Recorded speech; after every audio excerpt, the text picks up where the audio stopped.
Anthropology 1001 FTRA. This is for Dr. Gaunt. So first of all, we're going to start out with a shout out to all the black twerkers out there, specifically for this assignment. Since you're African American, I just want to make the distinction. Shout out to Lil Bob, shout out to Regine, LaQuisha, all of you out there. Keep doing what you're doing. It's all love and fun and games, and it's supposed to be a meaningful art form and stuff like that. But for all you adolescents out there, you know, you have to stop from the ages of 11 to 14. You got to stop what you're doing because there's a time and place for everything. YouTube is neither the time nor the place because there's a lot of people out there and you want to give out the wrong impression. Now we'll start off with our assessment, the final assessment for the qualitative coding and the project as a whole, and we're gonna use the terms to define them. So Noman, you want to start off first, defining the terms, using the terms? Oh yeah, the terms that I've been using regarding the project that I've seen was the emic and the edic used based on what the local people have, the behaviors and terms that they have seen in women twerking.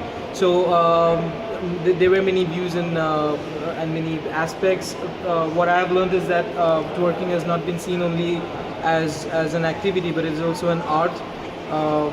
People from all over the places, when they see it in YouTube, and based on our behaviors that we have seen so far, it has still continued and focused mainly based on the Africans and Americans. And yeah, this is a really good form of art that women have been twerking, and also the Chinese men that we have seen last time twerking. So it is not being just seen in the female; it is also seen in the male point of view. All right. So you want to go ahead? Yeah. To add on to what he was talking about, when one of our fellow classmates pointed out that there were men in China that were twerking, and it's not really seen as something that should be frowned upon in China, and that sort of speaks to our gender ideology that we have in this country, that sort of tells people subconsciously that men have to act a certain way and women have to act a certain way, and masculinity is the way of the men and femininity is the way of the women. But you know, when you're dancing, it could be an expression of femininity, but that doesn't mean that men can't do it. And what defines femininity in this country? And you know, at the beginning of this class, we were many of us were under the impression that twerking was gender performance of the female, but now we sort of think that that's not necessarily what's going on here. It's we start to question the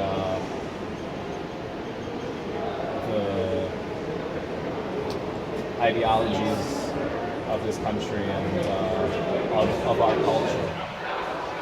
All right, this class has been truly exceptional, and I think it just changed my entire views of what I thought about life. Like literally, I had a lot of misconceptions, and this class really cleared it out. The first term that I want to use is symbols. Before, I didn't know that what type of symbol twerking really stood for, or like what a woman's behind could really symbolize. But then I did the research and the coding, and I did a documentary on it, and it turns out that like now in my new view, refrain of opinion, I think that the hips, posterior of a woman, stands for fertility. It stands for expression of liberation. It stands for feminism. It stands for a lot of things. It stands for the liberation. Yeah, hips don't lie. The liberation of oppression that, you know, women weren't able to.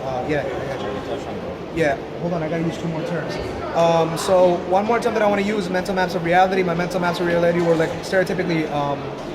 stereotypical before this class, but after this class I think I've reassessed everything, and they were kind of racist, but now I see that you have to be accepting towards culture, and you just can't look at the manifest data. It was racial blindness. That's exactly true. It wasn't just, I was looking at the manifest data when I was supposed to be looking at the latent data. So, yo, Darshan, you have a minute. Yes. Okay. So, a few important lessons that I learned from the whole project, and most importantly from the significance of working, is that the first point that I want to the first point that I wanted to make was about the city research the training that we conducted.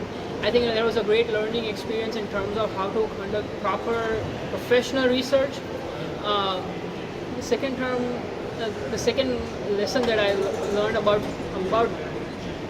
twerking is I had too many zeros regarding the whole idea.